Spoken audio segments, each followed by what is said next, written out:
When I was a kid, the lake near our town was full of life. Fishermen, kids swimming, boats drifting. Now it's gone.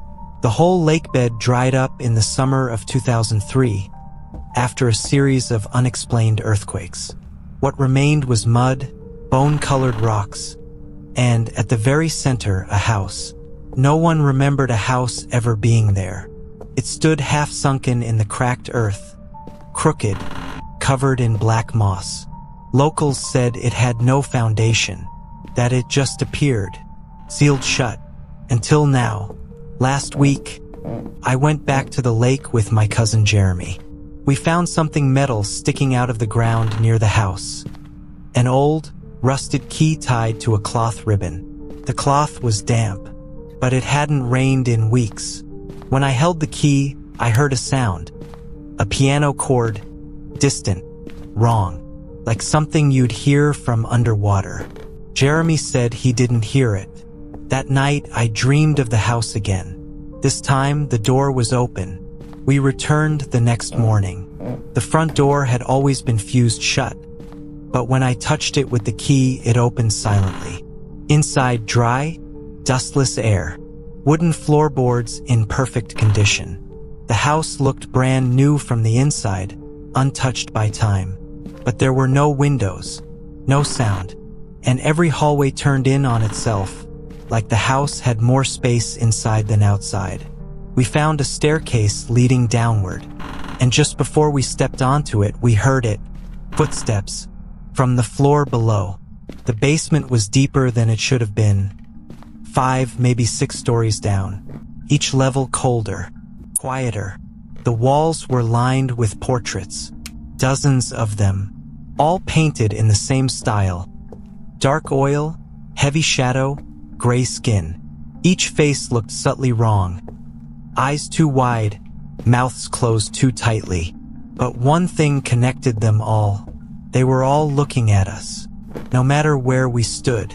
One painting had no face at all, just a smudged white oval. That's when Jeremy whispered, "This one, it's blinking." At the lowest level of the house was a final hallway. It ended in a wooden door, but there was no handle, no keyhole, only a line of carvings above it, in a language neither of us recognized. Jeremy leaned in to look closer. Then the candles behind us blew out. Total black. I heard Jeremy breathing beside me, then gasping, then silence. When I turned on my phone light, he was gone. Only his footprints remained, leading into the door, and on the wall beside it, scratched in what looked like dried mud. One stays, one knocks. I stared at the door for what felt like hours. No sound, no movement. Then 3 soft knocks from the other side, followed by my cousin's voice. "Let me out. Please, it's dark in here. I'm not alone." It sounded like him, almost, but the cadence was wrong. Too slow, like something trying to sound human. I stepped back. The voice came again, louder. "Don't leave me here. You brought me." I ran, but the staircase twisted in the wrong direction, like it didn't want me to leave. I finally found a door that led up, not to the surface, but to a room filled with dust and silence. No walls, just endless mirrors. And in each reflection, Jeremy, standing behind me, except he wasn't smiling or breathing. His eyes were solid black. He lifted one hand in the mirror, but I didn't move. It was his body now, not mine. I looked down, and I was gone. I was only in the mirror now. I understand it now. The house doesn't want visitors. It wants residents. One person enters, the other becomes part of it. The house moves when no one's looking.